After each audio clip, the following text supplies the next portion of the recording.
Michael, can you let me, I'm back, so you can let me know whenever it's time.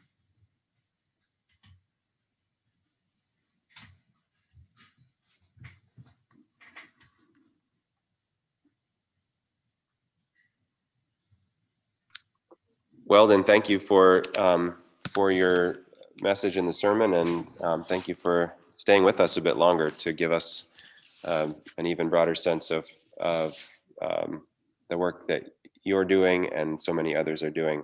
So I think for this time, Weldon will share with us again a few more slides and some stories for maybe 10 minutes or so, and then we'll open it up. We'll just have a loosely moderated, I'll try to serve as a moderator, but we'll have kind of a loosely moderated conversation Q&A time.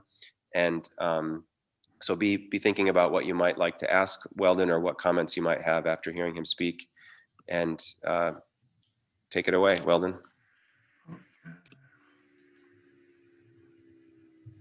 See. Yeah, it's there. Yeah, that's where we ended. Okay, to provide just a bit more context, can you hear me okay? Are you hearing me? Yeah. Yes, we can hear you perfectly. Yeah. Okay.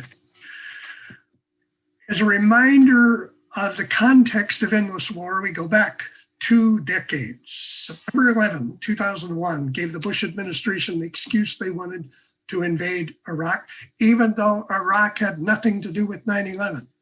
I just wrote 2 book reviews on the lie of war, which Robert Draper's To Start a War and Danny's Become a Friend, who's a veteran for peace. Danny Jerson's Patriotic Descent that were published in Sojourners and a couple of other places. I'll send you a link to that, but to explain more about the lie of war. But in March 2003, 9 CPTers crossed the desert from Oman to Baghdad as the US manipulated coalition of the willing war on Iraq began. We joined 6 CPTers already in Baghdad, arriving in the afternoon, in an afternoon desert storm. This Sharji, as it's called, a sandstorm blanketed Baghdad in an eerie red atmosphere.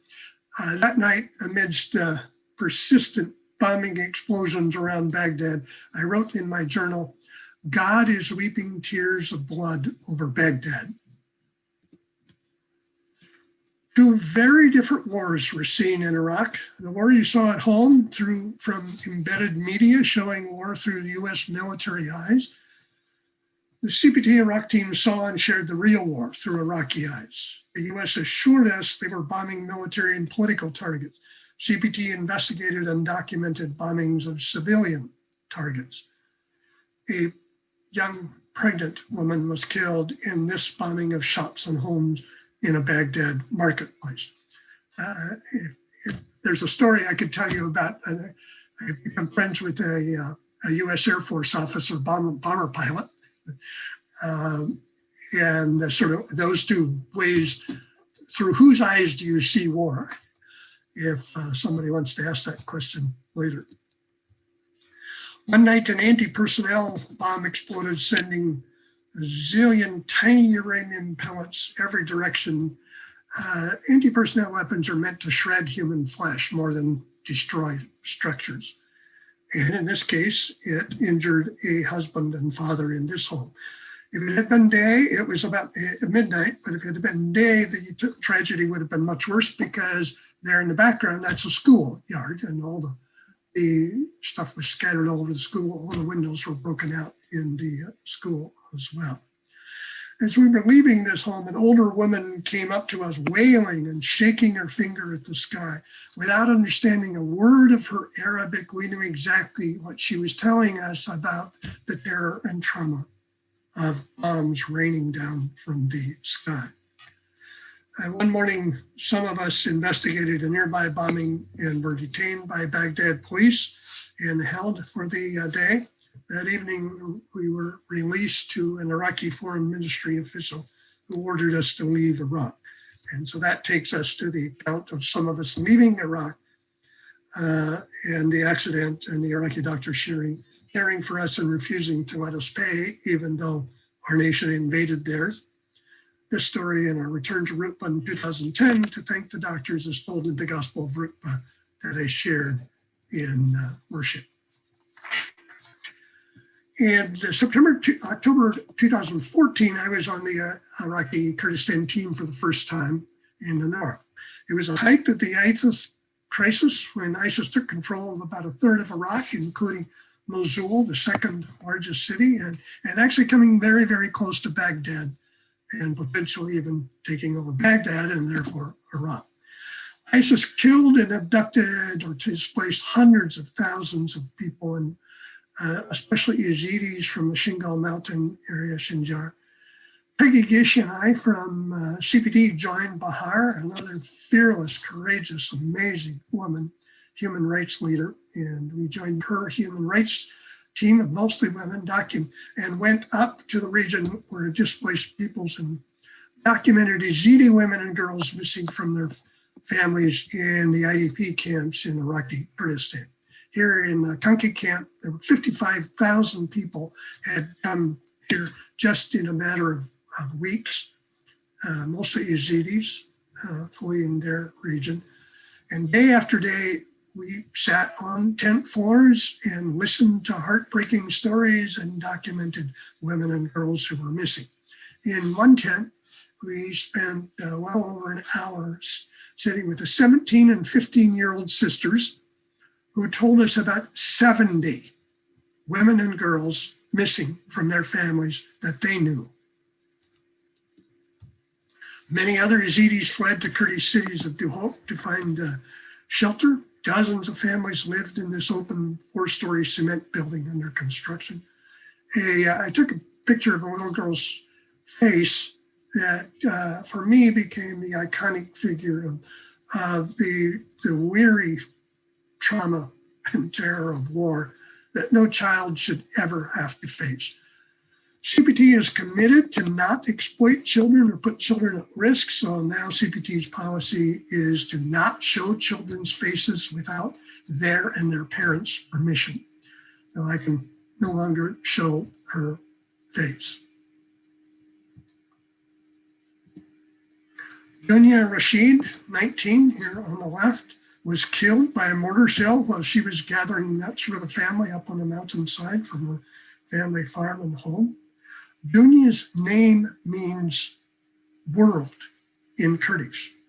Weapons of war destroyed Dunya's world and caused great sorrow for her family. We visit the Rashid family often to be present and to grieve with them. Even in war and grief, Kurds embody amazing hospitality, humility, and honesty. On this occasion, on the right picture here, we took a CPT delegation to meet the Rashid family. And after sharing the tragic loss of daughter and sister with our delegation, they shared this fabulous feast with us. It's very, very common. We'll sit on in the mountain villages, be sitting on the floor and drink tea and listen to their stories. And then they share a feast like this. And then we often sleep on the same floor in these places. One quiet evening, the team was staying in the village of Halilan, and suddenly a warplane from Turkey bombed near the village of Azanki, just a few miles away. Soon, 2 more fighter jets dropped bombs on near the same place. Outer, this farmer here, points to where the bombs were dropped near his farm. He was herding his cows into the barn that evening for the night. When the first bomb exploded, and terrified, he left the barn door open, ran down, got his family, got in the car, and drove down the hill to the village, seeking safety from the terror of bombs. Buckouter told us, this my teammates, Cameron and Rebecca and I were there. Buckouter told us, I love this land and these mountains and refuse to leave. This is all I've ever known. My wife died a few years ago and is buried here on my farm. And then he choked up and was silent. His tears trickled down his face, and we just stood there in silence with him. It was a peaceful, sunny afternoon, as you can see, in this beautiful farming valley. But Buckouter knew all too well that the tranquility can be terrifyingly shattered at any moment by Turkey's fighter jets screaming across the sky, dropping bombs.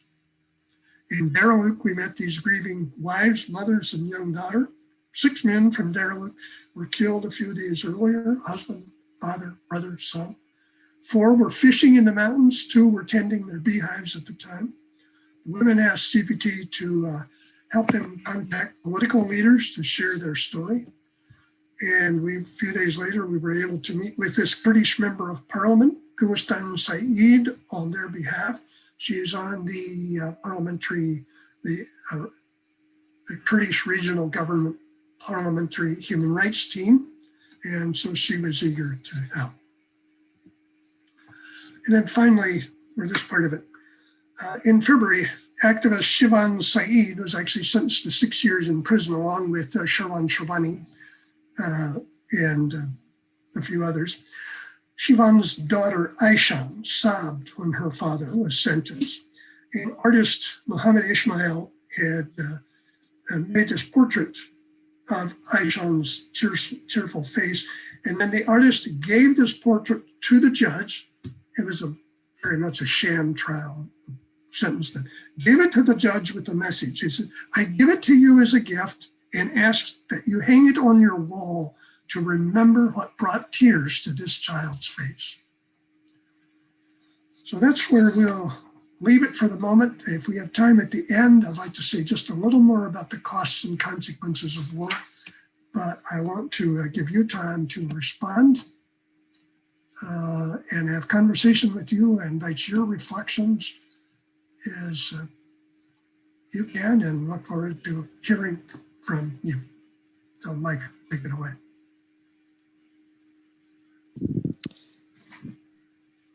Thank you. Yeah, just a little word about logistics. So we're just a large enough group that we probably need to be careful about not talking over each other. It's not exactly a small group conversation. So I would encourage, if you have something you want to share, use the hand raise feature, or you can even type, just type, I have something to say in the chat, and we'll see it, and we'll kind of go in order that way, rather than just having folks unmute at random, because I think we'll end up with some crosstalk if we do it that way.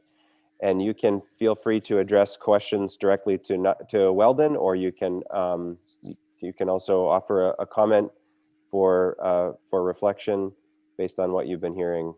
So I see that Tom and Martha have a hand up already. So let's go with them first, and we'll get things rolling.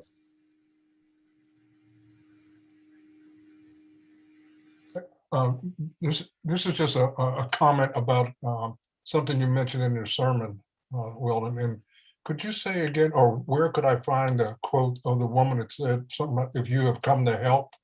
Where is that from? It is. I have it right here, and you can Google it. It comes up from.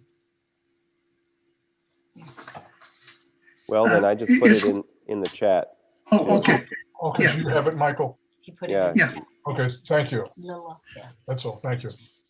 I have to ask you, weren't you on the, something's covering you. You were on the Peace Committee for Central District. Weren't we on the Peace Committee together? Yeah, and especially when they started the, Yes. we voted for that, yes. It's so good to see you. Thank you so Yeah, much. you too, Weldon. Can we go back to, let me see if I can Google it.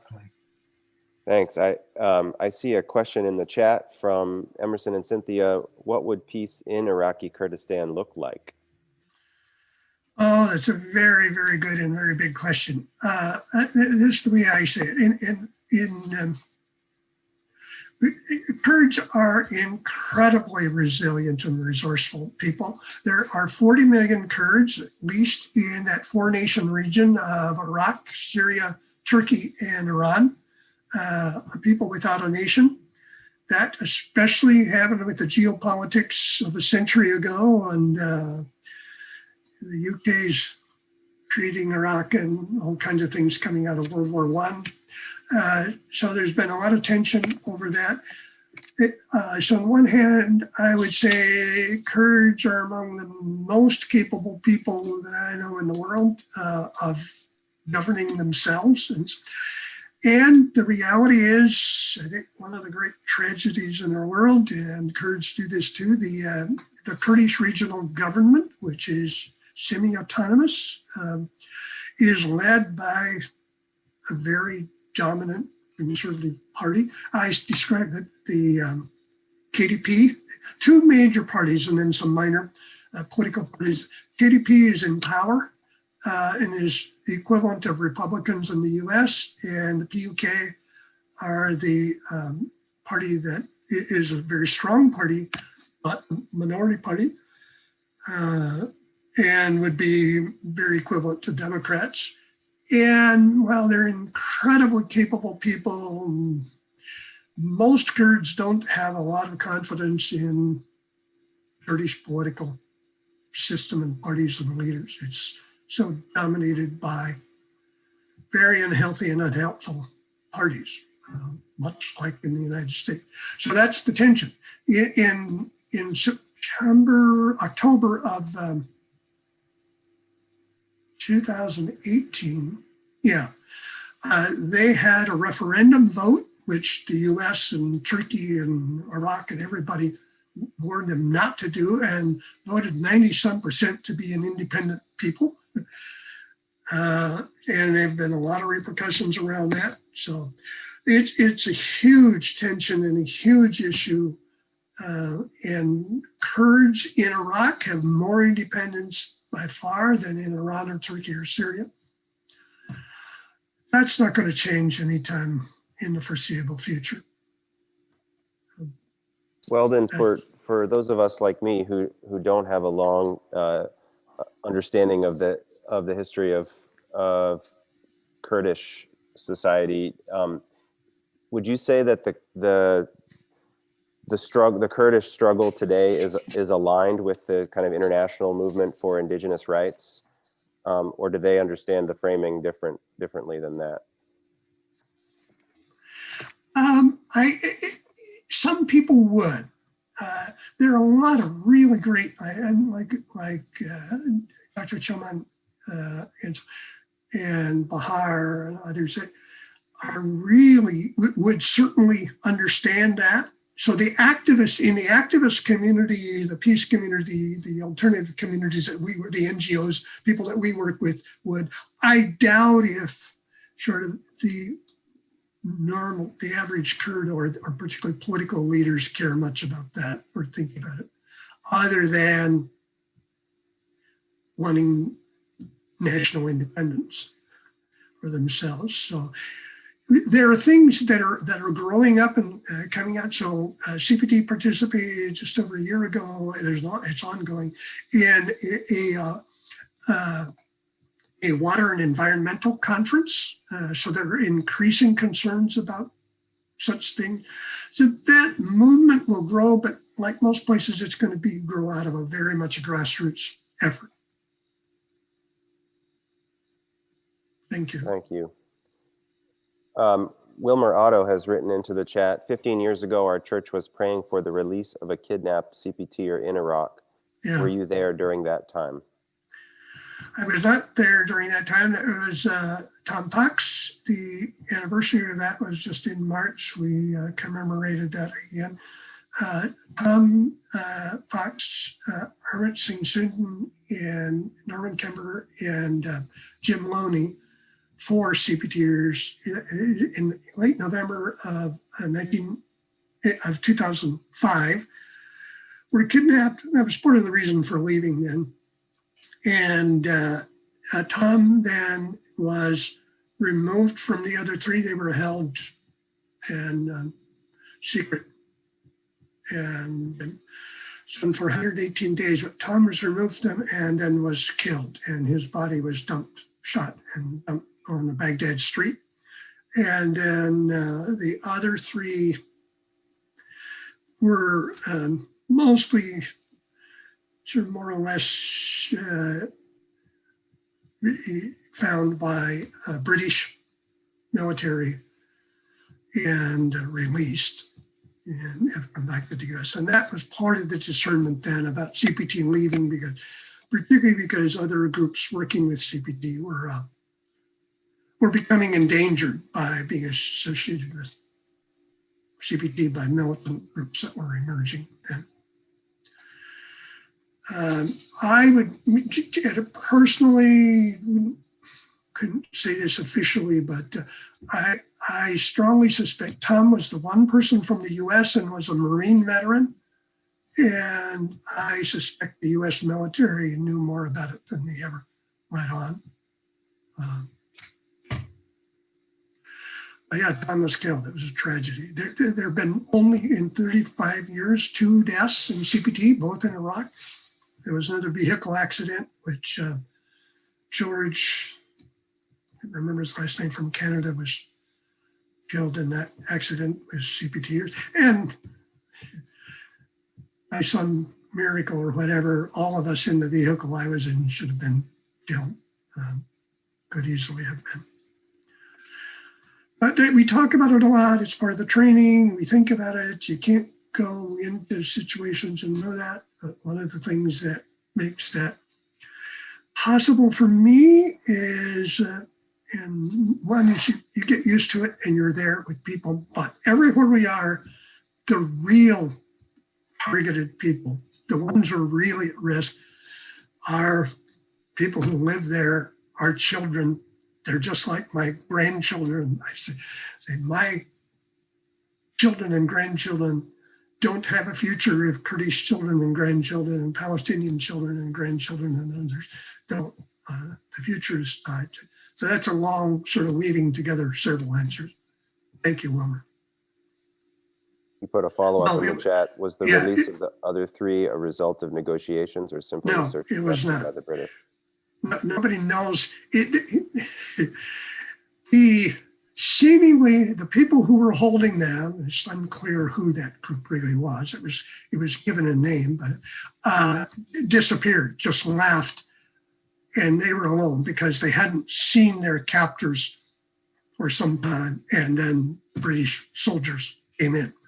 So they may well have been either knew the British soldiers were close or going to be found, or actually informed them where they were and just left. So that exactly what happened is uncertain. Thanks. From Janet Guthrie, she writes, Weldon, you spent some time assisting with the CPT team in Palestine. Can you share a bit about that witness and how things are evolving in and near Hebron? And I'll just say that I hadn't realized the exact timeline when we spoke earlier this week. Weldon filled me in that so when my sister Catherine had, after having been in Hebron for I think roughly 9 months or more, had been turned back at the border, attempting to go back again. They were at a deficit in the team there, and so it was actually Weldon who traveled there to be with the team in Hebron for a bit. So I hadn't put those pieces together myself. But please, can you share a little more about the witness in Hebron and what's going on there now? Yeah. Well, it's a tragic situation there and very, very oppressive. I was there the first time, actually, Catherine came while I was there the first time in 2017 in the fall for a few months.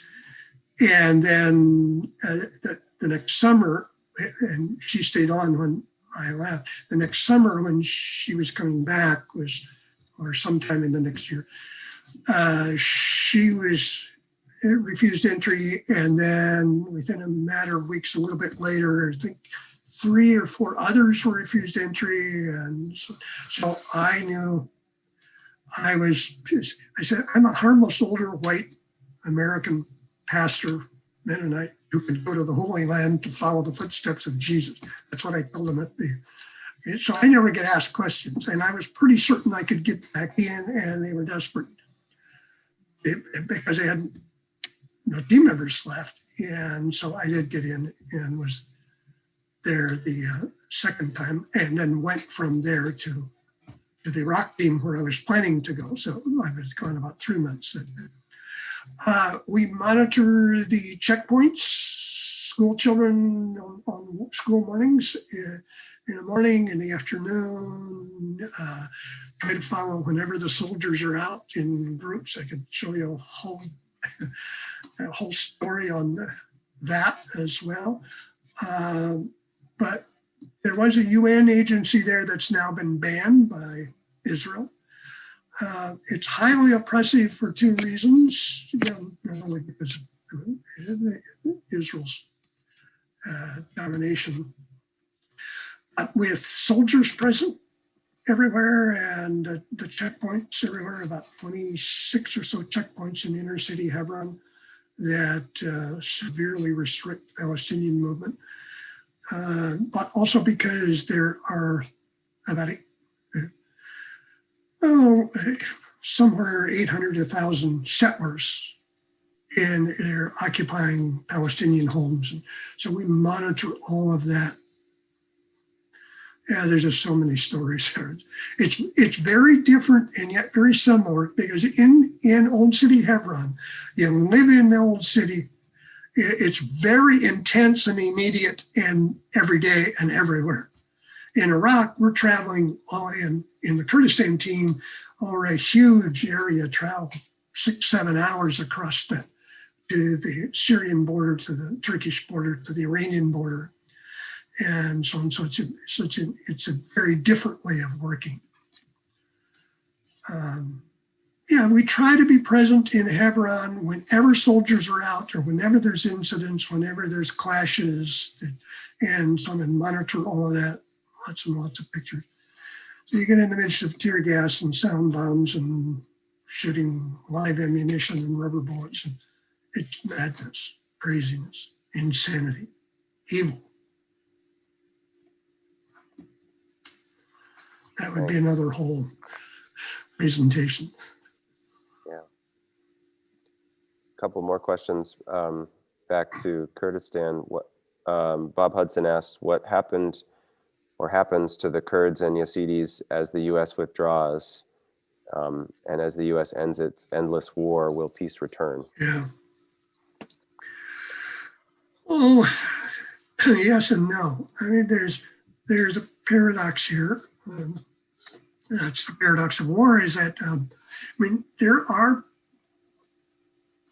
any number of Kurds who are afraid to have the U.S. leave. And yet everybody knows nothing will change until the war ends and they find a way themselves. So there's that tension and concern. We don't really see U.S. military are not in Kurdistan. So we're not, there's embassy there and so on, but we don't really see U.S. soldiers. They're all in Iraq in bases. Well, there is an Erbil. There is a base that was bombed in this recent bombing exchange, and so on. So there's certainly some diplomatic and some kinds of contract presence and so on. But we don't see U.S. military.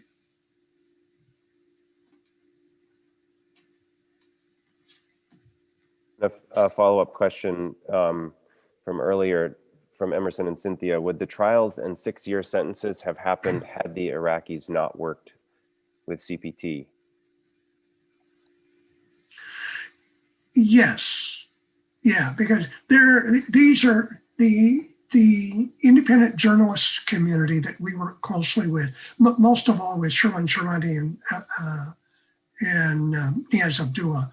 But there's a whole network of others and activist leaders who are closely together in various places. And so all in particularly resisting Turkey's military presence.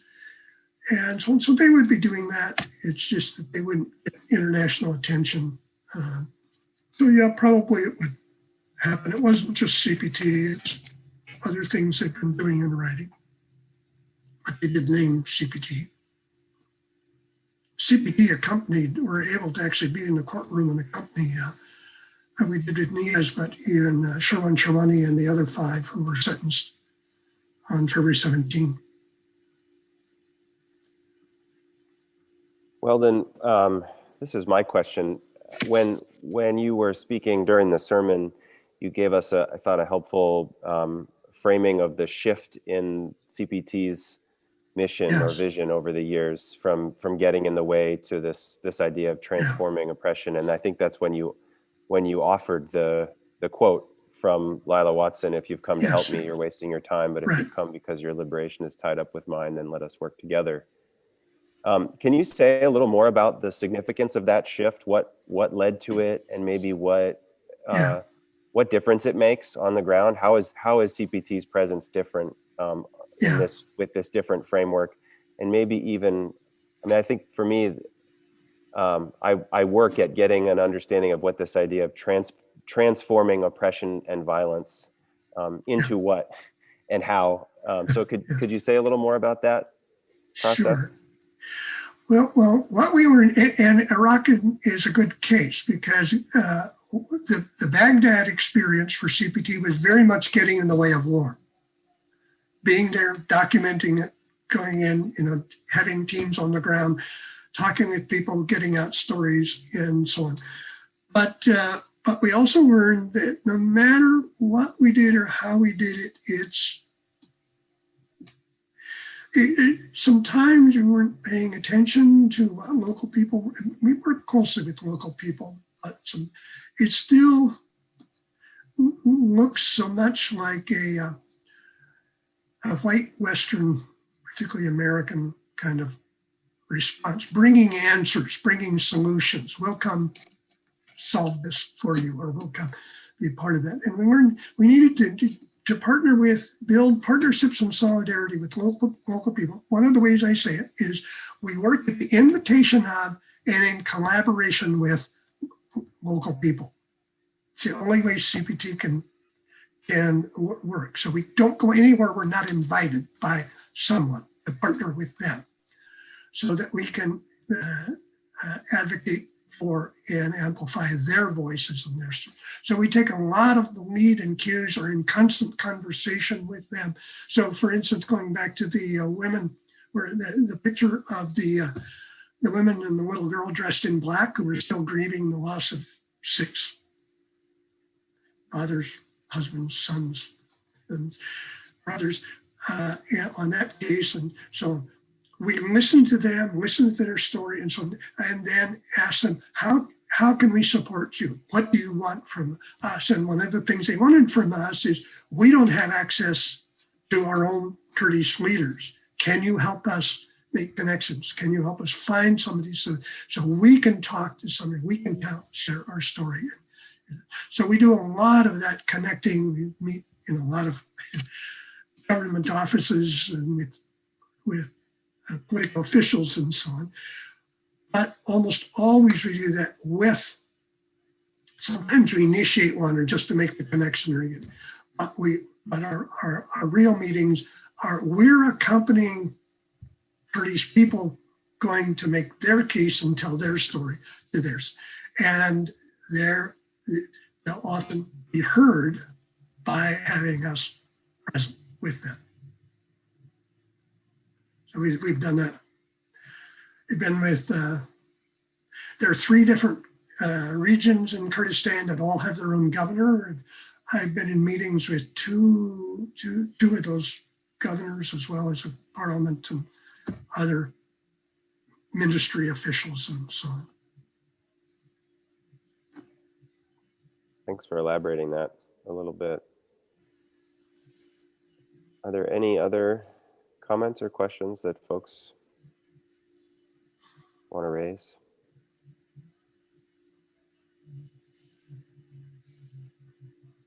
You've used this phrase, the causes and costs and consequences of war, Yeah. a few times. And I was struck, I see you waving your hand, Jan. I was struck by your description of the anti-personnel weapons that are meant to maim rather than to kill, and just the intent behind that, to almost maintain a living witness to the trauma that is the consequence of war, seems especially brutal. Yes. I'm trying to work on been working with another group for a long time, World Beyond War, and trying to develop another. What I really wanted to develop is a PowerPoint, an entire presentation on the costs and consequences of a war that we would call the lie of war, to document and show very carefully how, in particular, how the U.S. is the primary wager of war in the world, in all the ways that that is manifested globally, and what that means to show that.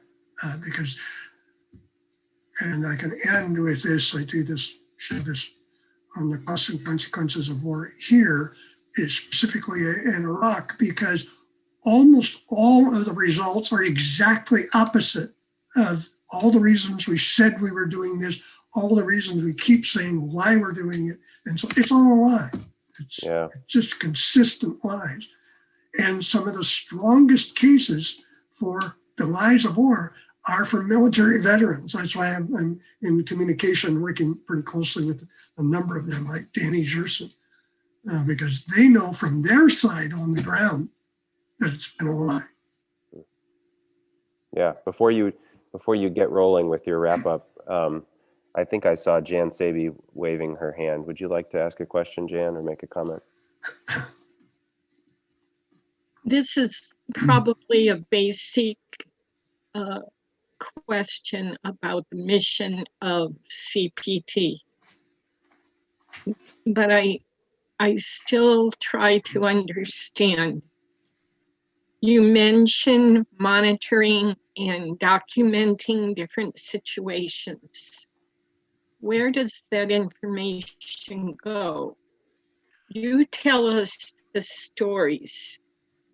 Yes. Some of us get moved to explore and maybe communicate with Yes. Congress people, but do you talk to lobbyists? Do you have an ear in Washington, in the government, that can take these stories that you have written, our stories in third hand, your stories are firsthand, which carry more credibility. Do you carry those stories to people who can make on the ground decisions about where those bombs fall, or even if they should? Thank you. Yeah, that's a very good question. Yes, we do communicate a lot. I do with my senators and congresswomen here. I think we have the best congresswoman in the country, in Pramila Jayapal in Seattle now, who's very sympathetic, and both of our senators are. We do with the State Department. My colleague, Julie Brown, who is on team with me and is now the CPT outreach coordinator. She, a year ago, was at the State Department with someone else here telling these stories. And so but we communicate in a lot of other ways. Most of them is through our network of communication. Tomorrow, Michael will send to you a page of links to a number of things, especially a series of things with CPT links, so that you can be part of that network. So we have 8,000 or 10,000 people that are, and we're welcome your being part of that. So you receive our stories every Friday afternoon, a whole list of things from each team, short excerpts of stories and things that are happening comes out. Then we communicate through a variety of other places, with NGOs, with the UN, with international journalists.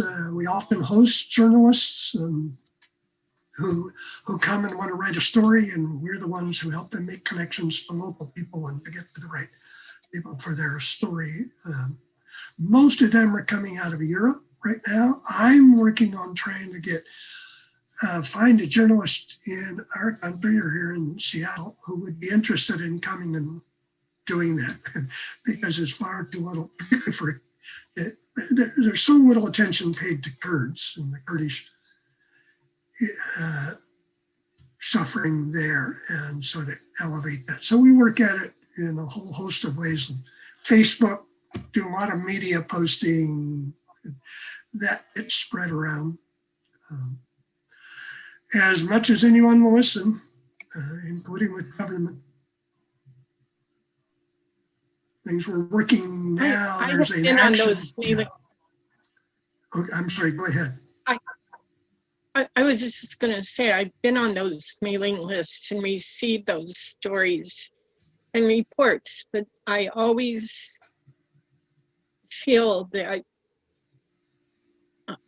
my screening, my filtering as I pass it on to Yeah. Senator Dirksen or Senator Duckworth, it's not as potent retelling as somebody that can speak with the eyes and a heart that have actually experienced these and seen the terror and seen the tears. Yeah. So that's why I continue to struggle with my Sure. hand storytelling. But thank you for that good work. Thank you. Because it's very important to know that you are all partners too. Just like we build partnerships on the ground on our teams, building partnerships with you at home is extremely important, and your voice is. It may be if your senator would not hear from you, even if you're passing on stories from CPT, that they wouldn't hear about it at all. So I think your voice is very, very important. It's certainly important to us, and I think it's important to your political leaders. Thank you. Watching the time here, I want to just note that thanks, Janet, for mentioning a couple of Weldon's book reviews that have been published in Sojourners, and I suspect if you Google those, you'll be able to find them on Sojourners' website. Bob has asked another question that I think will lead you into what you want to offer by way of a conclusion. Weldon, before we do that though, I just want to confirm, since we haven't said it for folks, and I'm not sure I can say it, you might need to help me. Christian Peacemaker Teams has specific areas in the world where you are active. And of course, Iraqi Kurdistan is one of them. Hebron in Palestine is another. And there's also the Indigenous Peoples Solidarity Network that functions primarily in North America. Is that right? Yes, in the U.S. and Canada. In the U.S. and Canada. And then there are, is it fair to say, more informal teams or less permanent teams at this point established both at the U.S.-Mexico border and then, of course, the international team at Lesbos? Yes. Am I missing anything there? And Colombia, we have a team in Colombia, of course, in Colombia, which we've been familiar with over the years. We have a sister church, a Lutheran congregation in Bucaramanga that's not far from where the Colombia team operates. So just so that folks have that broader sense of how CPT is working and tends to focus on particular regions. You mentioned this point of being invited. Right. Those are places where a presence has been invited. We're exploring right now. So part of the Turtle Island Solidarity Network, CPTers in the U.S. and Canada, we had some people at Standing Rock. We're trying to see if we should have a team even temporarily at Line 3 in Minnesota. I was asked a month ago whether I could go and spend a couple of weeks. We're trying to find 2 CPTers to go and be there and sort that out. And we do just like we do in CPT, because they've asked for our president to come and listen to them, help out, do what we can, and then assess how CPT might do that. I wasn't able to go now, probably will at some point later in the year or something. So when something comes up, we do that. We do have an informal team at Douglas Agua Prieta on the Arizona-Mexico border with 2 trained CPTers. It's not an official team, but we do send CPTer down there. I'm going down there in June for a bit. So yeah, Great, That's yeah. how we work. Thank you. And hope we can stay connected to how CPT's presence at the Line 3 sites develops. We're not real close here, but we're a lot closer than Seattle. So if Yeah. you were to come and fly into Chicago to get up there or something, and there was a way to connect with you in person or offer some support, I Yes. hope you'll keep in touch with us about that. Yeah, and I'll send links to that on the, when I send you tomorrow, Michael. And actually, the last link, I just added it last night. They said, I wrote a little longer version of my book, the 2 book reviews that were published in Sojourners, because that had a word restriction, and Bartimaeus Cooperative Ministries published it in their newsletter. So I put a link to it there because it's the longer version I like better, so that your members can, I think you can get access to it and click on it. It's on the web now. Great. And we'll take that full page of links and information, and we'll have that linked in our Tuesday prayer list email. Okay. So folks are looking for that. It'll go out on Tuesday. Mhm. Well, why don't I read Bob's question aloud, and you can take that question, and then if it works to transition into your final Yeah. wrap up, then go ahead and move in that direction. Bob writes, can you please clarify your statement that, quote, it's all a lie? Clearly the war started based on a lie by the Bush administration about weapons of mass destruction in Iraq, and a whole series of terrible consequences have resulted. Were there also big lies in press reporting about ISIS or US justifications of the fight against them? Yeah, wonderful question, and a huge one. So let me just condense it and say, yes, it was, we lied about getting into war, we lied about, but the lies have been consistent about what we're doing and why, and what are the consequences of what's happening there. And we also lie about ending war. So for instance, going to Afghanistan, because we're saying we're not ending the war in Afghanistan. We're making, at the same, on the Washington Post, on the same day that it was shown that President Biden announced the end of the war by September 11th. It was supposed to be by May 1, of course. By September 11 is the Washington Post ran another one, is how the war in Iraq will still be waged. Drones are the primary use of war right now. And they're very clear that if they feel like using drones, they'll use drones, and there are other ways of doing that. So it would take a long time to carefully unpack how all of that happened. But that's what happens. And very little of what's reported by most media, there's some very, very good ones, about what has actually taken place in Iraq or Afghanistan over the last 2 decades is an accurate representation of what is actually happening on the ground there and how people feel. So that's what we see every day, and I've spent a lot of my life unpacking and exploring. So in the book, the 2 book reviews, with just, I'll get it, some of that. So shall I go back? I have just a couple more slides. So I end it, conclude then, Yeah, Michael? please, let's we've been at it for about 50 minutes now. Yeah, So. yeah. So let me just go to, okay, how do I do this?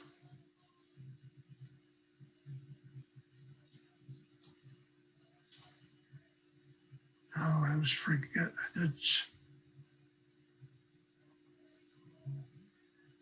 screen sharing, but I'm not getting, oh, share. There it is.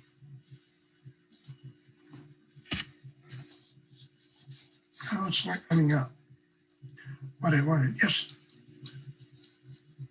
You're not seeing my screen yet, are you? Yeah, we see it. I think if you go to the slide you want to start on, and you were starting to do it, click that from current slide button. Okay. And then click start from this slide. Oh, okay.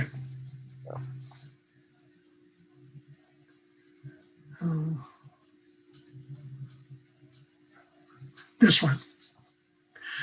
So living with love and truth in Jesus Uprising, I envision a world without war. My favorite t-shirt is, I am not disturbing the peace, I'm disturbing the war.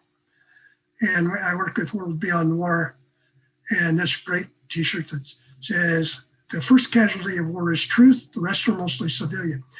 A century ago, 90% of deaths in war were soldiers. Today it's the reverse, 90% are civilian.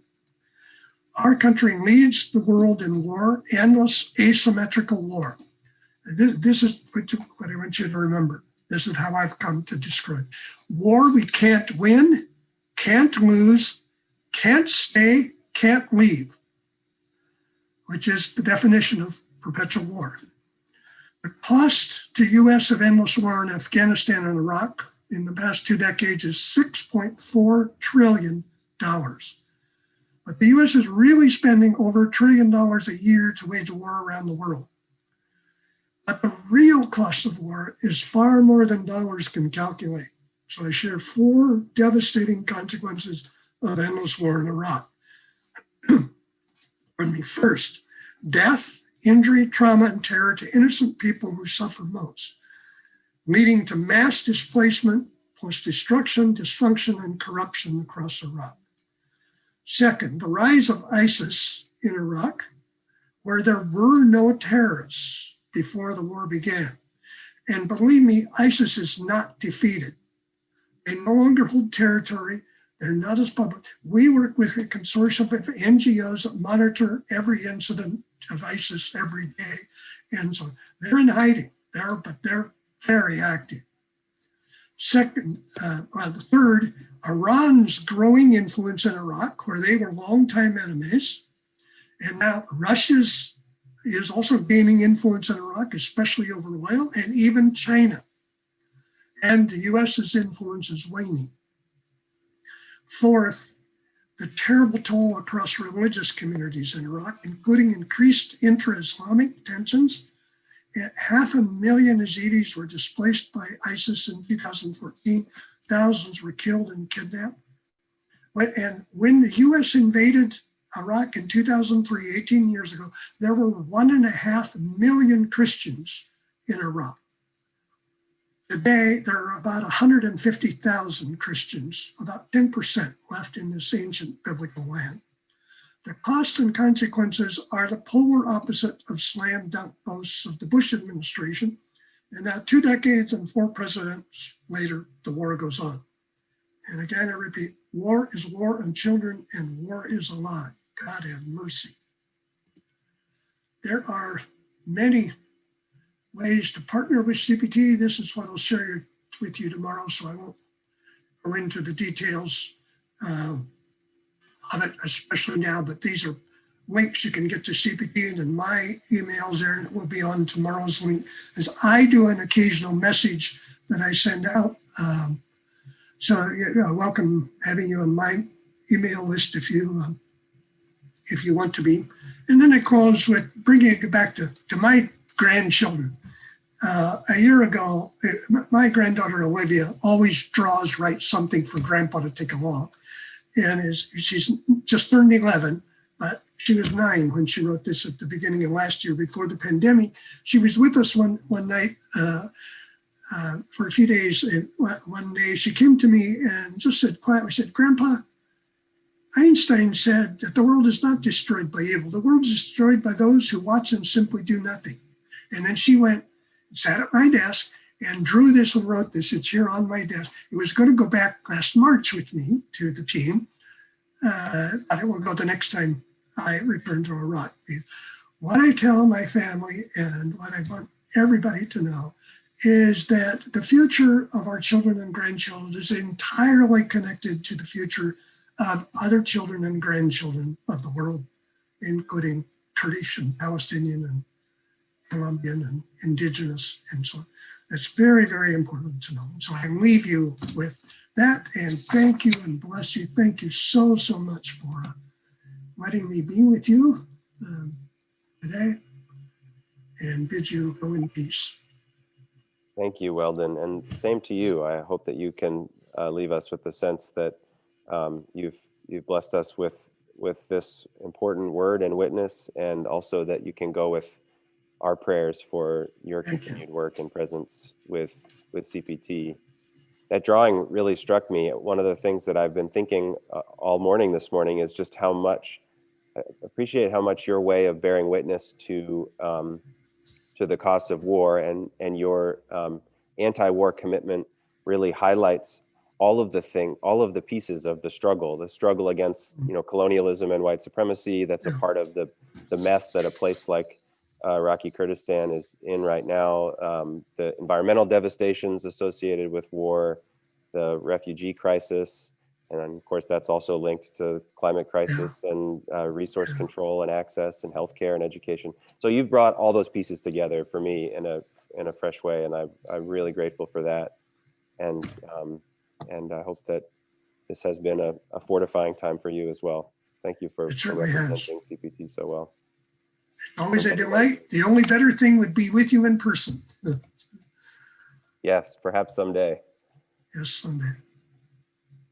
Great. Well, thank you. Thanks to everyone for sticking around. We'll go to lunch now here. I guess you have a couple hours yet before. In a couple hours, and I hope some of you are on with us for the afternoon session. Yeah, thank you. Okay. Good Take night. care.